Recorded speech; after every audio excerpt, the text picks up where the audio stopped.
This is an interactive learning experience. We're going to play a little bit today. We spend a little bit of time. We spend very little time on anything else. We're just going to go into the platform. We'll show you a couple of things that have come up in the group this week, and I thought it would be kind of fun to chase those for just a little bit. And I can show you some really creative things that you can do from a background standpoint. So let's jump in here and get talking about this. Elle posted this week, and Elle, if you're on, and she may not be able to do that, but if you're on, this was really cool. She just basically took this and took something that I had shared a long time ago, and that was standardizing my visuals for my blog post, and how that I did 27 in a half an hour period of time. She did, and she posted here, she did 15 in 10 minutes or so. Really, really cool way to do that, and just a really, thanks, Elle. I really appreciate what you did here. This was pretty awesome. Start with the end in mind. Understand that simple makes awesome easy, and have your stuff together when you start. And when you have your stuff together and you're ready to start, it's amazing what happens next. That's staring at a blank screen. We've talked about that quite a bit. That staring at a blank screen is challenging. Doesn't have to be, but it is challenging. And it's the thing that writers struggle with. They stare at a blank page, and but Elle has given us a really, really simple format, something that I've taught over and over and over again, and I always appreciate a little shout out about that. She did a great job, and this is an amazing visual. It was interesting. Somebody said that when I see that, it makes me want to work out. When I see it, it makes me want to take a nap, but that's okay. It's you know. Yeah, everybody struggles with that blank page thing. And that's why I really, really like the templates. It helps us. And that's the reason why I have a whole training that I do called Templatology.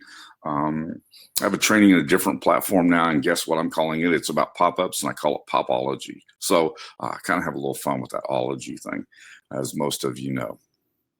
All right, let's talk about something that Michelle did here that was pretty cool, okay?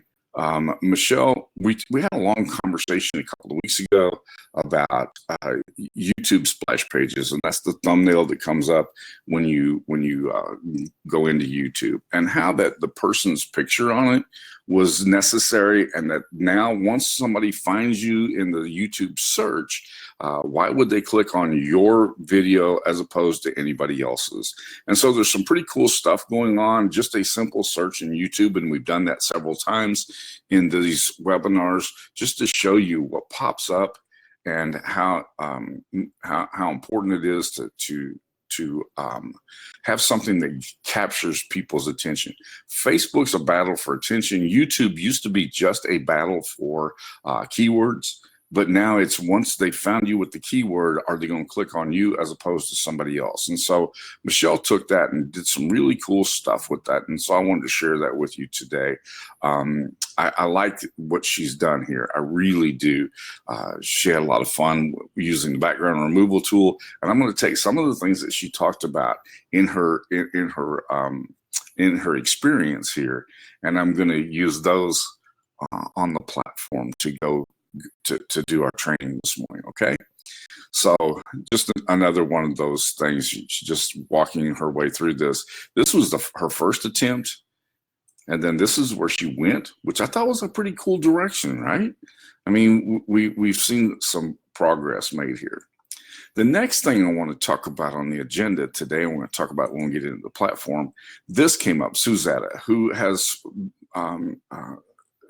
posted a lot of things in the group, and she does some really cool stuff. She had this question: what happened to the tools on the right-hand side? And it's because she's on a background. And we'll talk about backgrounds today because there's some really cool stuff. If you notice, when you have a background, wherever that, if it's a solid gradient or a pattern, you don't have the toolbar over here because it's just the background. So we're going to talk about what do we do when that happens, and how can we meet the challenge that Michelle had over here, and that was that this was her image that she created. This was the one that got downloaded. sometimes the gradient for some reason doesn't stay with your background when you download it. And so there's a simple solution to that. You can wait until the platform gets fixed, or you can solve it yourself, one or the other.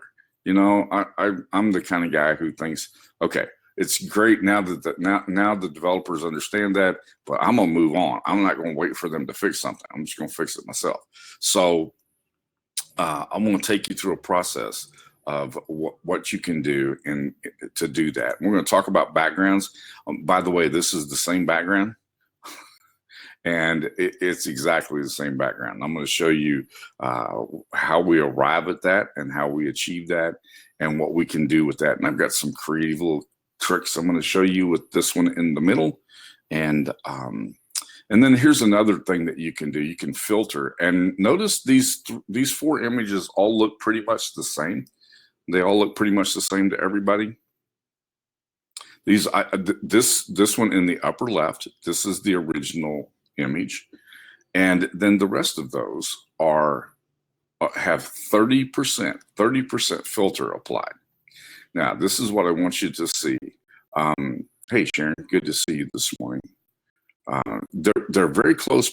There's a difference. I'm going to show you where to look for the differences, okay? Because I think this is kind of cool. If you'll notice, when we applied the filter, where you see it the most is, pay careful attention to this mirror and this dashboard right here and this dashboard right here, okay?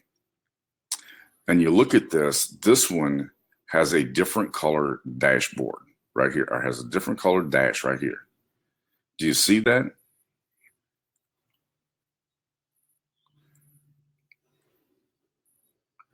And then over here, notice the difference between this dash and this dash. Again, it's a 30% filter.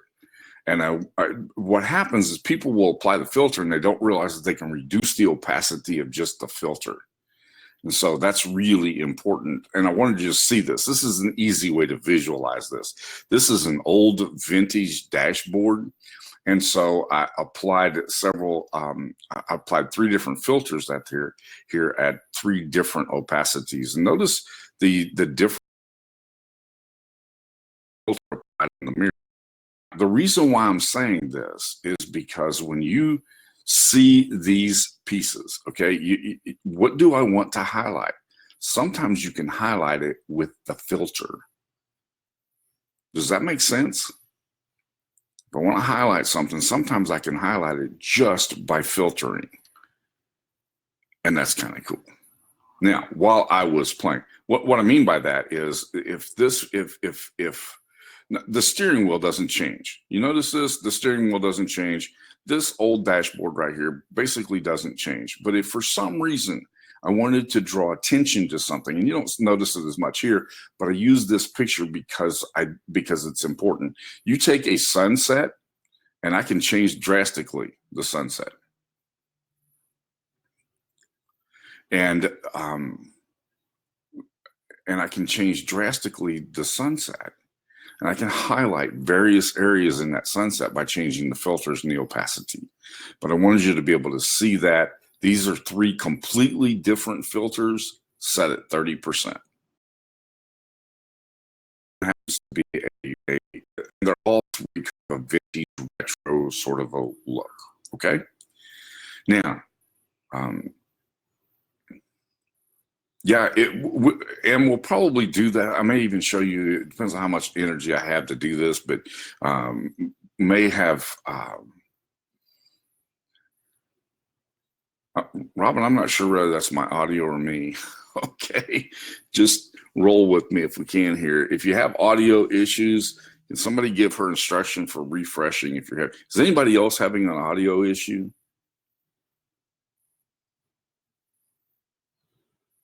All right, that's a little weird. Okay,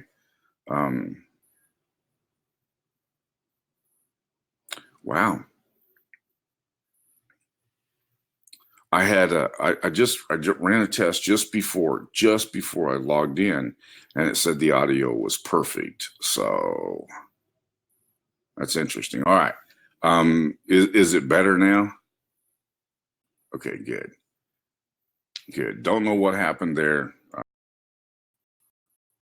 never know what's happening. I'm doing the best I can here with what we have.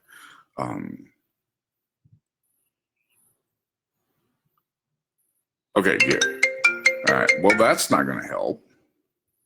That's not supposed to happen. All right, I'm going to, yeah, that may have, Sunita, that might have been because of that phone call coming in, okay? Okay, I want to show you something cool that you can do here. I'm going to take these same filtered images up here, which I arrived right here. What I did was I did two different filters to arrive at this. I'm going to take this. This is a really, really common question that we get. How can I make a gradient graphic or arrow or something to that effect? I'm going to show you how to go from this to this. Okay. I took this image right here. I took this background that I had created here, which looks really weird. I'm not sure why you would use that for hardly anything, but it was great for doing this. Simple tool, simple thing to do. Some combinations. Please don't interrupt with the replays. There several people have posted the replays already, so check that out if you can. Okay. So I'll show you how to do that. We started talking about vectors, and this is a vector image right here that I have turned into this gradient arrow. So we're going to come back and talk about the vectors. I got started on that last week, and I realized how much we need to talk about vectors. So we'll talk about them more, because you can do some really cool stuff like this with those vector images, okay? And then any other tips and tricks for as much time as we're going to have available. So I'm ready to move to the canvas, and so we're going to do that, all right? Give me a second to make my switch to the canvas, and I'll be right back. Be right back with you in just a second.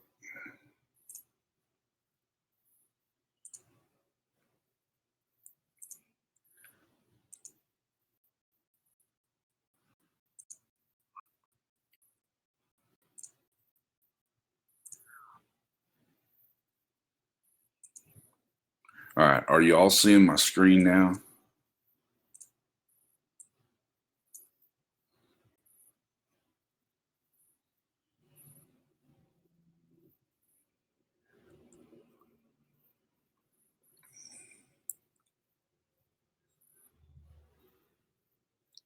All right, this is the old card dash. We'll play with that in just a little bit. Let's talk about this one right here for a minute, okay? Show you how we arrive at this. How did we achieve this look right here? How do we get a gradient arrow? And what tool do you use to do that? So let's go, we'll step backwards through this thing for just a minute. And I'll start with this image right here. I'm going to delete this. We'll start with this image right here. And I wanted to create an arrow with this gradient going from this dark to this real bright green in the middle. And the thing you do is you grab one of these vector graphics like this. Now you have to have one that is, can you see this one's transparent in the middle, okay? And what I did was I made it about that size right there, and I rotated it so that it went from the darkest spot to the brightest spot. Do y'all see that? Can you see where we're at? Are you following along with what's happening here? All right. The next thing that I'm going to do, and I'm going to run into an issue here if I try to remove this entire background, because all of the colors are in this background here, and all of the colors are in this gradient. So I want to make life as easy for me as possible. And you can see this black back of the arrow is almost the black of this background over here. So the first thing I want to do is I want to turn that arrow into a white arrow. All right. Does that make sense to everybody? Now I have a strong contrast here. Anytime you're going to remove the background and you're removing it from around an image, you want to make as much contrast as you possibly can. Now I'm going to show you, this is going to be, there's some challenges associated with this. And I want you to see the challenges that go with this, okay? So the first thing I'm going to do is I'm going to download it as a JPEG file. and then I'm going to upload the JPEG. Okay. So I'm going to come over here, and this is the I'm sorry, that's not it yet. So I'm going to upload the JPEG file.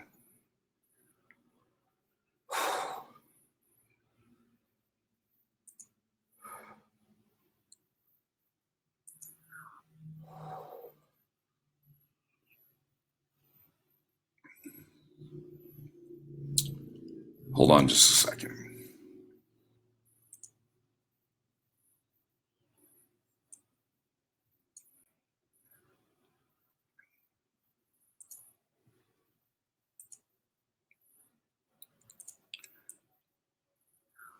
That's the wrong one. I'm sorry. Hang on. Having a little struggle for the moment. So give me just a minute here.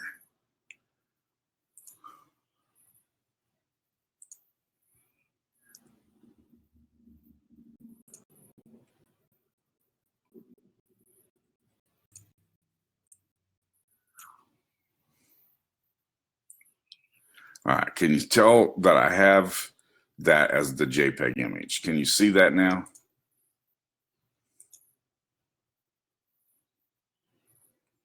Well, it's supposed to look the same because I downloaded this. It's supposed to look the same. See?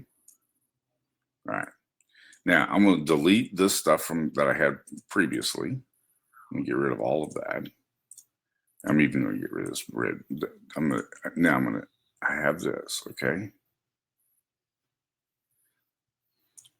And hopefully it did look exactly the same. Now, what we're going to do is remove that background.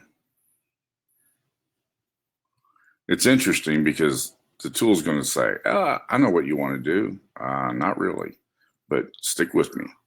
So move this over so I can see it. Now, you see this is already trying to remove part of the background. Sometimes the background removal tool has a mind of its own, and you have to override that. So has anybody ever seen this happen before? It's one of the reasons why I want to do this, because I want you to see this. Yeah, when it does this, what it's doing is it's trying to anticipate, and they're trying to make the tool smarter, so it's trying to anticipate what you want to do. So the first thing I want to do is I want to make sure that I have designated the interior of this.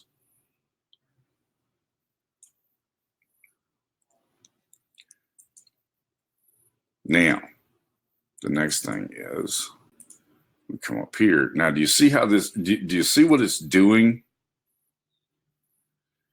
It's doing this, okay? So as I try to delete this, you notice it's finding a few of those colors inside of the arrow.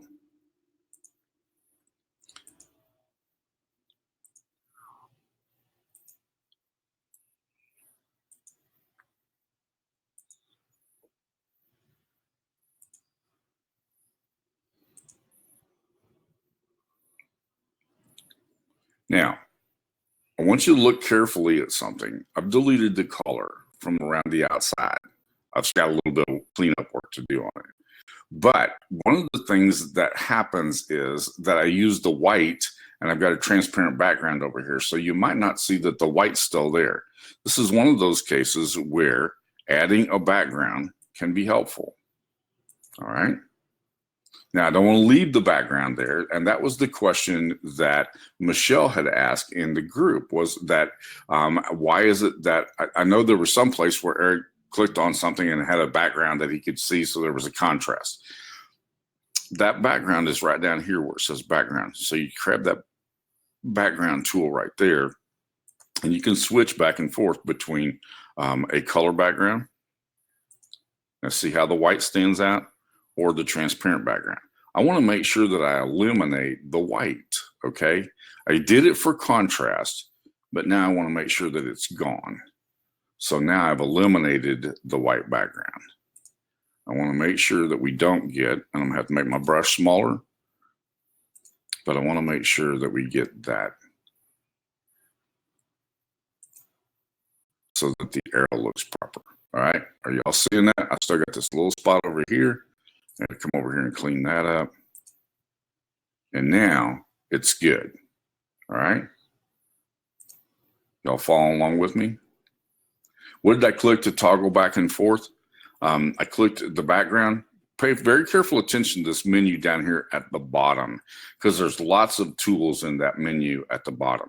Right now it just says background. When I click on that background, it gives me the background options over here.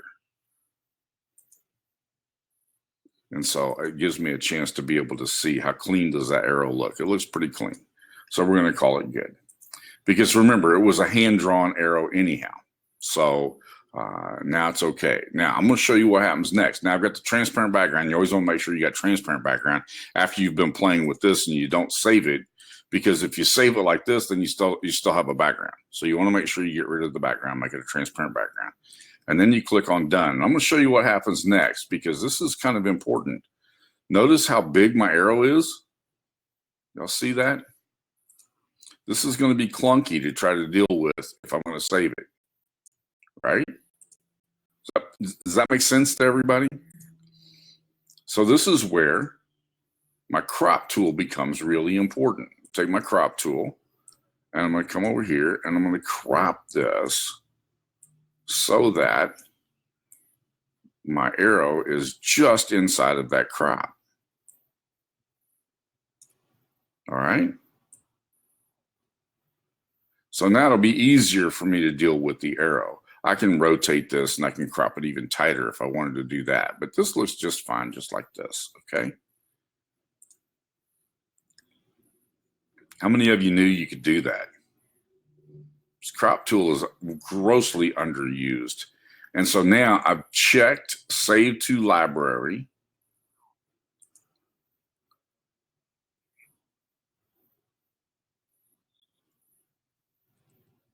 Yes, you can change the colors in here to a specific hex code, but that's, for me, that's just being pretty, now there may be a reason to do that, but for the most part, this is just kind of, my point was to make a gradient arrow.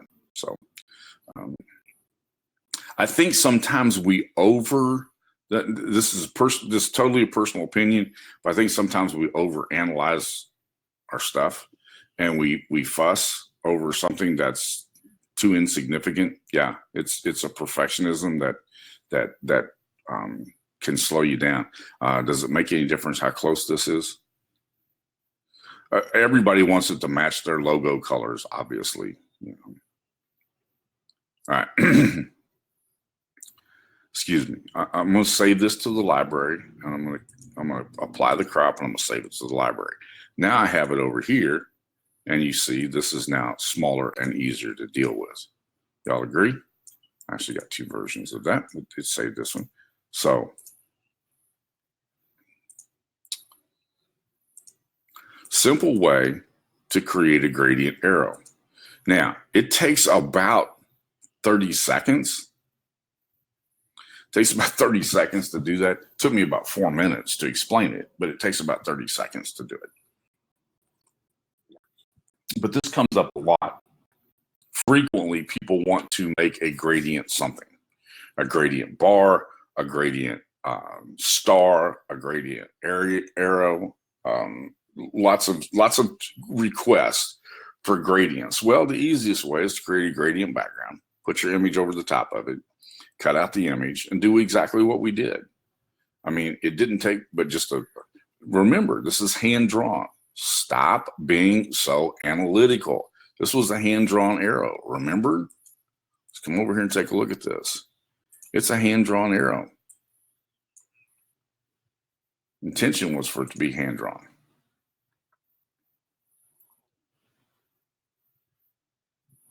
Can it be made smaller? Yes. I can make this any size I want.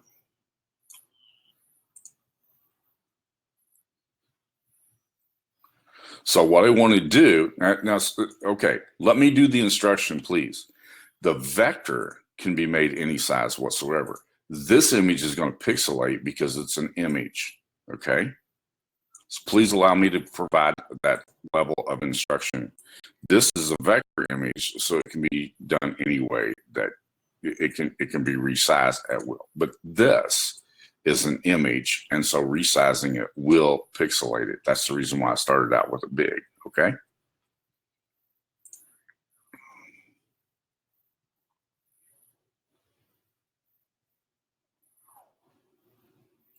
Alina, I have no idea what you're talking about.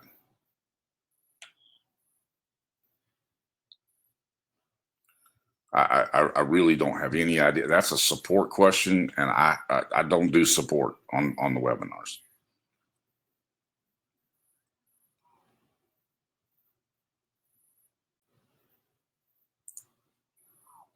All right, so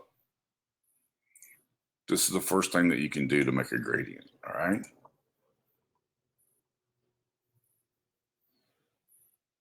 I can't get you into your support, into your account. How did I save the modified image to the upload? That's a really, really good question. When I cropped it a while ago, all right, when I clicked on the crop tool right here, I have the option to save it to my library right here, all right? Yeah, vectors don't pixelate, but images do. So you want to make sure that you know the difference between those and that you're dealing with the correct one when you do so.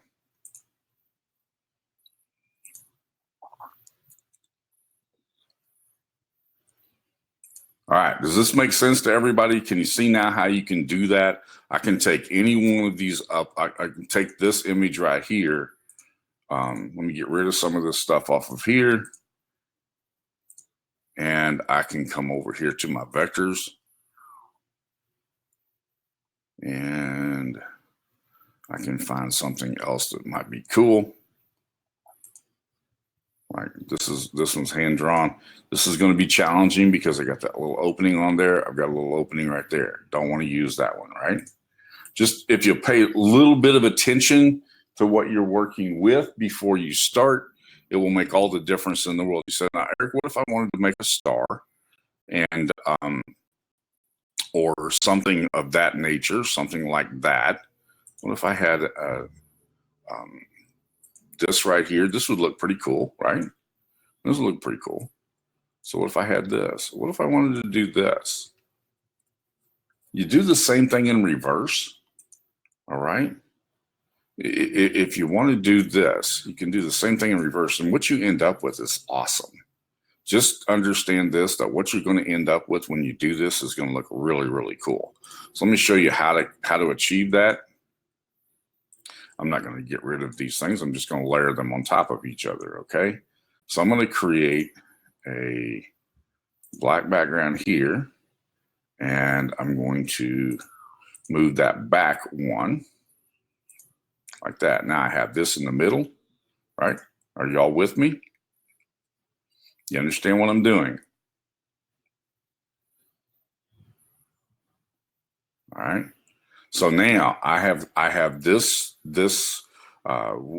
which, you know, if you were in martial arts, this would be a throwing star. I have this throwing star. That's what I'm going to call it because it's easy to remember. I'm going to download it now as a JPEG.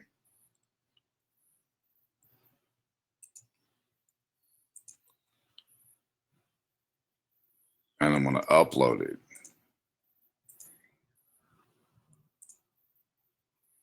And y'all aren't seeing part of this, and I understand that. So you just have to stick with me. Now, can you tell that I have this? This is now an image, right? I have an image. Let me get rid of the rest of this stuff around the outside of this. This is the image. I'm going to get rid of all these other pieces over here. And so now I have an image. Everybody know where I'm at? It's not important to download it as a JPEG or as a PNG file because at this point, I just need to get rid of the stuff. All right. So now I'm going to erase the background, kind of. What I'm actually going to do is erase the middle and leave the background. You can see how it's giving me a suggestion as to what I want to do. That's really not what I want to do at all. What I want to do is exactly the opposite. Oh, I don't want to do that. I'm sorry.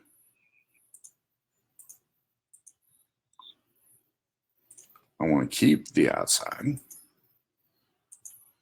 What this is doing is it's finding all of this stuff that we had before. All right, so let me keep all of this. I want to keep, there we go. Finally got what I was after. Do that. Now, do you see what I have? See the overlay that I've got? I've cut out the star. Correct. So now I'm going to save it.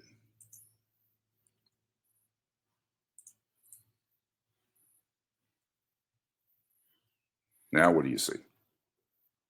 All right. And I think in this case, I want to make the points go out a little bit further. So I'm going to enlarge my image a little bit more, like that. All right. Now, download it as a JPEG. Y'all with me?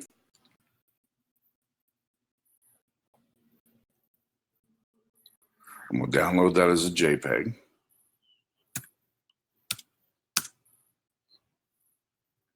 Oops. D8 was what I was going to call that download image. And y'all just got that as a message from me. I apologize. All right, now let me upload that.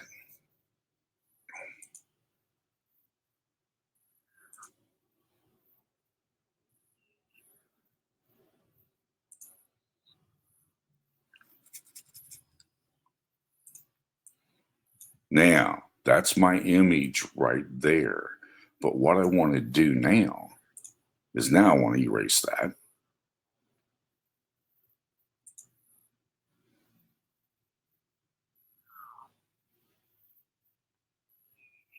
I have no idea what you just said, Charles. All right, do you see this? This is what I want. This is what I want to achieve, okay?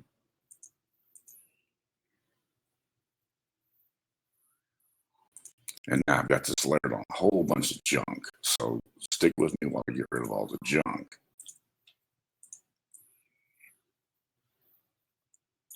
And there you go. How cool is that?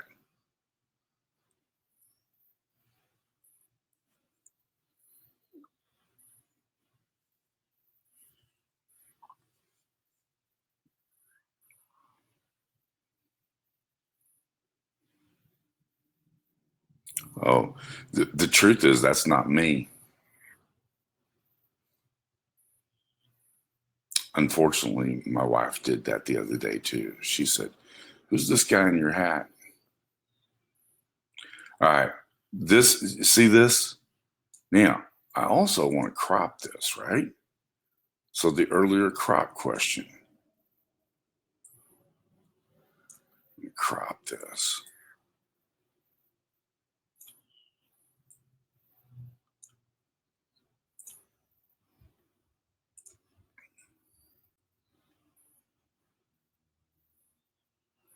Yes, you could do the same thing, Michelle, with if I wanted to put an outline around the outside of this.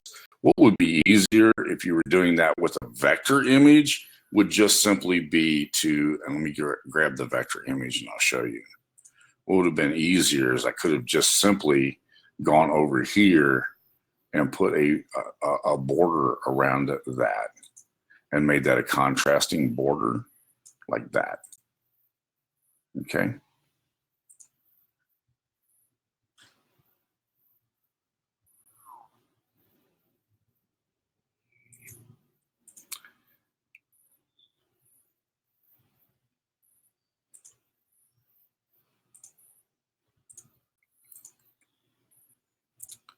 One of the reasons why we take an occasional webinar and we just play like this is because you discover, oh yeah, you could do that. I forgot that you could load the now this is now an image, so remember that. So when I go over here to do this with the image and I put a border around, it's going to go around the image, right? So I can't do that. I can put a border around the vector image, but I can't put a border around the image. And again, that's discovering the difference between the vectors over here and the images themselves. All right, any questions so far? Now,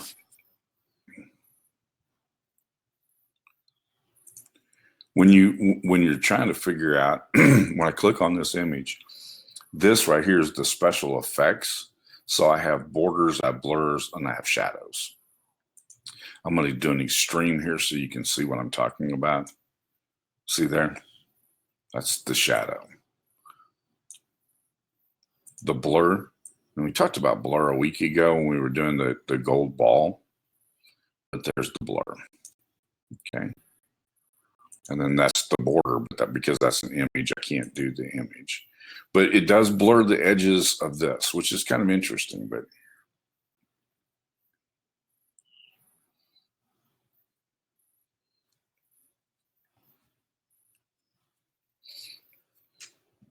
and there's ways to use that shadow. We've talked about shadows to build three-dimensional images. We've talked about shadows to do a stack of books. The day we did the stack of books was kind of fun. That was another we're just going to play.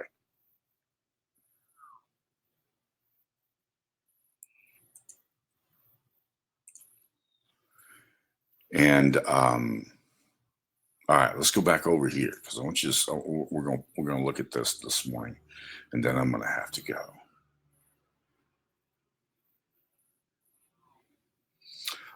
When you try to color a shadow, Tammy, when you try to color a shadow, it's going to be a little bit fuzzy on the edges. So it's not going to look quite the same, but I have a whole training called Clickology, and that is just click on the cotton picking thing and figure it out. That's what I mean by Clickology.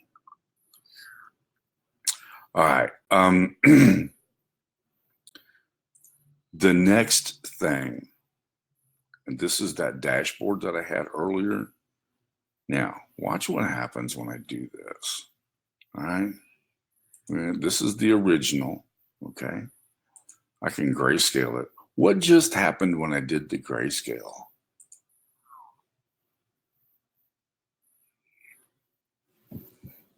I just created a black and white out of that, right?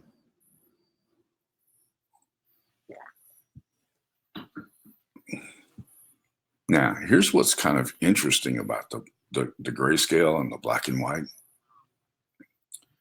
is I can reduce the opacity of the filter. Now do you see what I did? I took the vintage black and white, and if any of you ever spent any time in a dark room coloring images, just add what we used to call sepia to the image.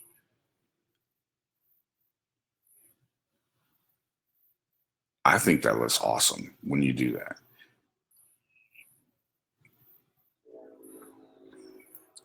Michelle, that's one of the reasons why I wanted to do this, because I couldn't give you all that instruction yesterday sitting in the oral surgeon's office on my phone, but I wanted you to be able to see that today.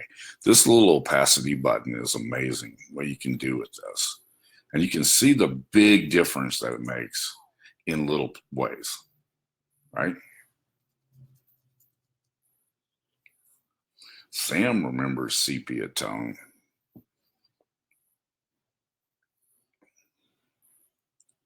No, I can't do that. I tried. There you go. Again, it's amazing what happens when you do 30%. 30% is a good place to park and look.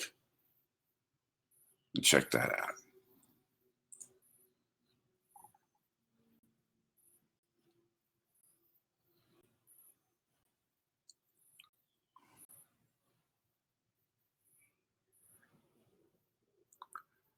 Now, I just want you to see what you can do with this. Now, spend a little time exploring. I just love the difference this makes over here. You know, I turned that down to 70. There's 30% in reverse, right?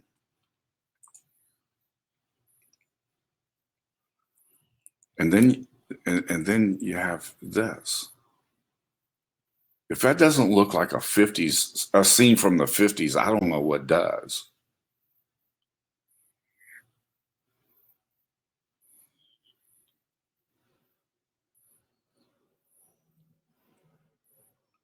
Then a few of these filters, that's exactly what I was thinking, Kim, but I didn't want to go down that path. She says it looks like Ted Turner Technicolored it. That's exactly what I was thinking. Just like Happy Days. Now, some of these, if you'll notice, this has a halo effect in the middle that you don't see as much until you start to do this. And again, we're going to go down to 30%, and look what happens. Big difference, right? Now, let me show you what we had over here. And that was that turquoise color. And when I turn this down again, what happens to my dashboard over here? Look what happened to that dashboard.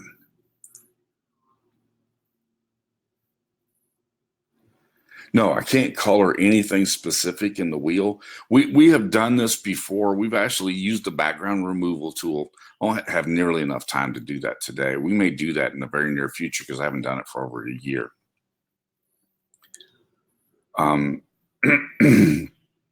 What we may do is I'll show you how to. I could take this dash, make everything else black and white, and take this dash and make it a different color. We'll show you how to do that in another webinar, because we've done that where we've done something. Elle's done a couple of things that way. I think Melody's done a couple of things like that. But Carol, thank you for pointing that out. I did not see that question come through. But yes, I can show you how to do that. This isn't a very good image to do that with.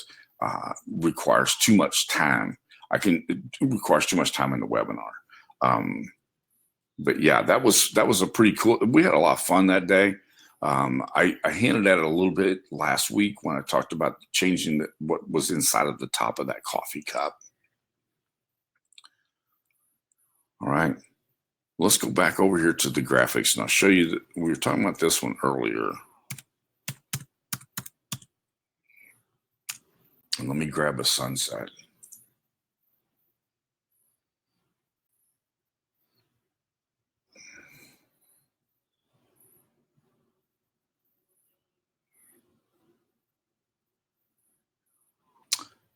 I'm going to pick, what do I want to pick here? Let me just pick this one right here. We'll make this the background.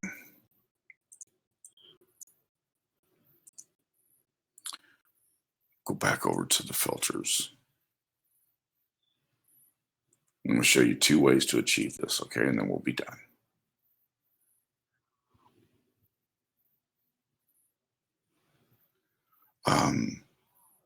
This first one, I think this is pretty cool. I like this.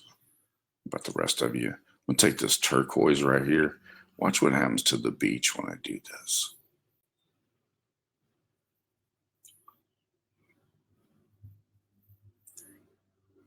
See this?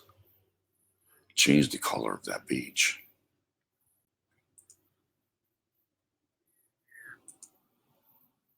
See?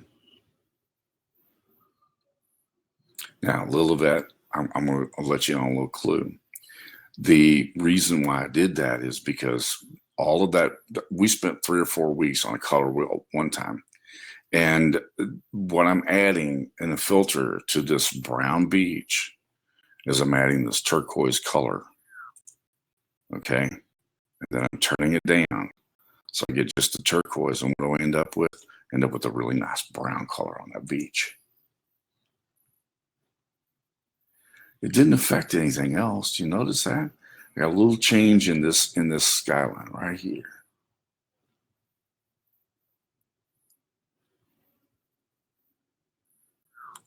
I highly encourage you to take just a little bit of time on an afternoon when you don't have anything else going on. Yeah, Sylvie, that's the reason why we spent so much time on color mixing. That's really the honest to goodness truth is that's my background. 25 years ago, I was doing seminars across the country teaching people how to do color mixing and color matching. And so that's my background. And that's where I've come from. And so that's why this is so much fun for me, is because this is really kind of my history. Okay. So I can take this really blue sky, a really blue filter, and look what happens when I do this. See how I change the color of the sky?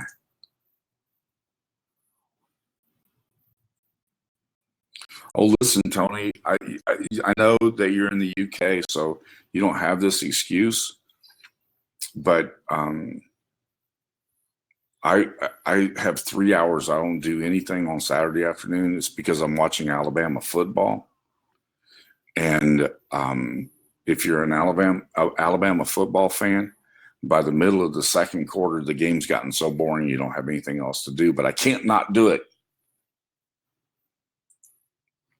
Well, look what happens when I do the same thing with this filter right here.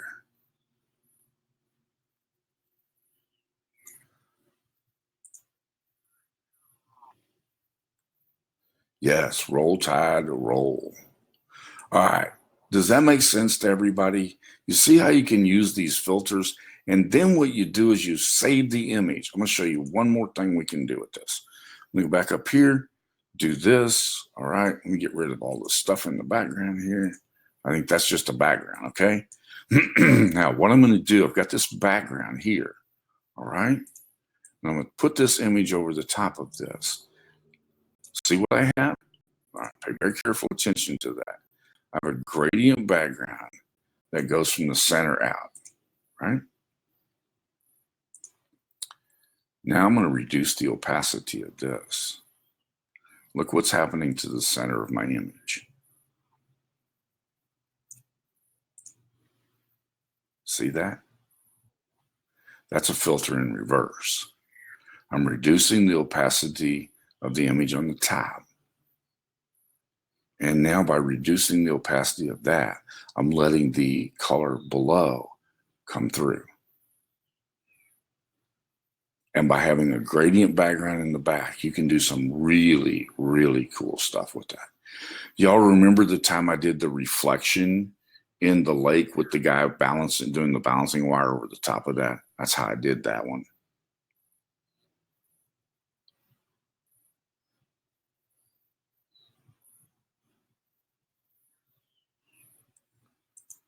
And this being able to reduce the opacity here is just really cool. Now, the other reason why I want to do that, watch this. The only way you can use multiple filters, Timmy, is that you have to download one that's been filtered and apply another one over the top of it. I'll show you one more thing and then we'll be done, okay? I'm going to take this same thing right here and I'm going to add text over the top of it. All right.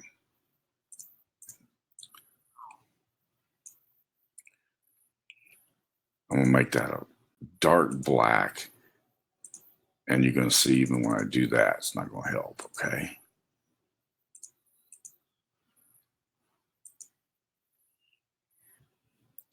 Yeah, Sylvie, that's what I was just fixing to show. So when I have this, all right, what I'm going to do is I'm now going to reduce the opacity of this. How come my headline didn't come out black? I want that to be black. There we go. That's why right there. Come on, Eric.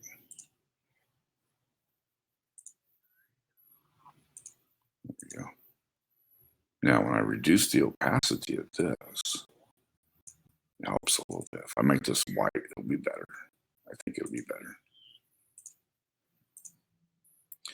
For some reason, I'm not getting anything to stick here. You know what you do when that happens to you? It's called clickology, right?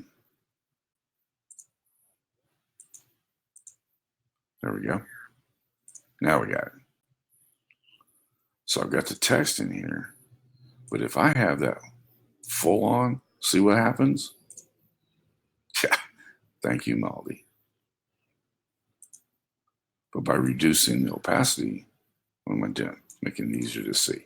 Now, here's the problem is if I leave it like this, all right, and I add a filter, y'all know what's going to happen, don't you? The filter goes over the top of the text, right? And I don't want to filter the text. Filtering the text isn't going to help. It's going to make the problem worse.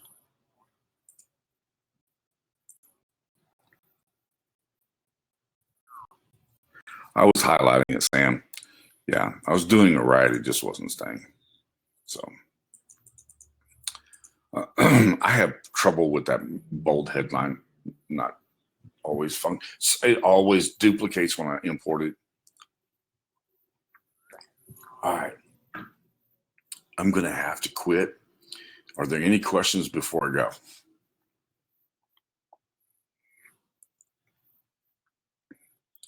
But when I do the filter from the back, like this right here, when I do the filter from the back like that, and I reduce the opacity of this, I'm getting that filtered effect and not affecting my text.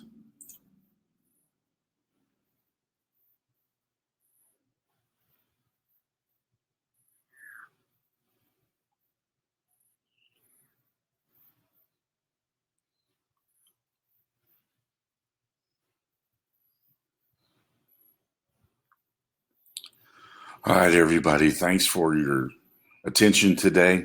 Thanks for everything. Have a wonderful weekend. I'll see you back here next Friday if I can talk. Okay?